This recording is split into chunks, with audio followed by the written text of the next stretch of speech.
Apa yang terjadi sehingga sulitnya lapangan pekerjaan didapatkan? Banyaknya pengangguran karena sulitnya seseorang dalam mendapatkan lapangan pekerjaan. Penyebabnya bisa dari banyak hal, penduduk di suatu negara relatif banyak, jumlah angkatan kerja tidak sesuai dengan persyaratan yang diminta di dunia kerja, pendidikan dan keterampilan masih sangat rendah, teknologi semakin modern namun masyarakat belum bisa menguasai, dan kondisi ekonomi politik negara yang tidak stabil.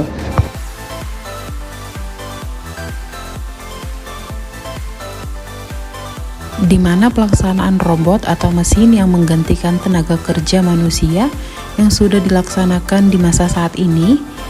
Jawabannya, saat ini pelaksanaan robot atau mesin sudah dilakukan di beberapa industri manufaktur, utamanya dalam proses produksi.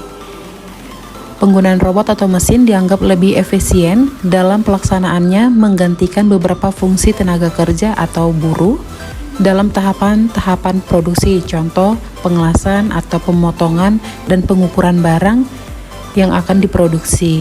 Dan industri menganggap tidak perlu lagi untuk mengupah tenaga kerja setiap bulannya yang sudah digantikan oleh mesin.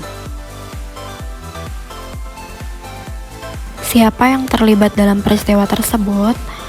Yang pertama adalah para pencari kerja, terutama para fresh graduate yang baru lulus dari sekolah maupun perkuliahan.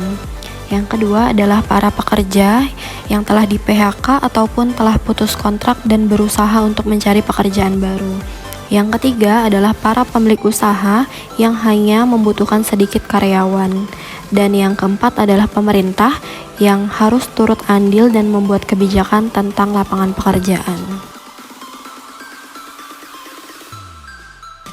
Berdasarkan estimasi Forum Ekonomi Dunia, di tahun 2025 akan terdapat 85 juta pekerjaan yang dapat digantikan oleh robot, otomasi, dan kecerdasan buatan baru.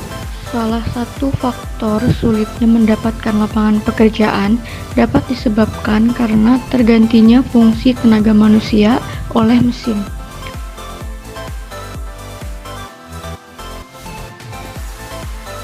Mengapa masalah tersebut terjadi?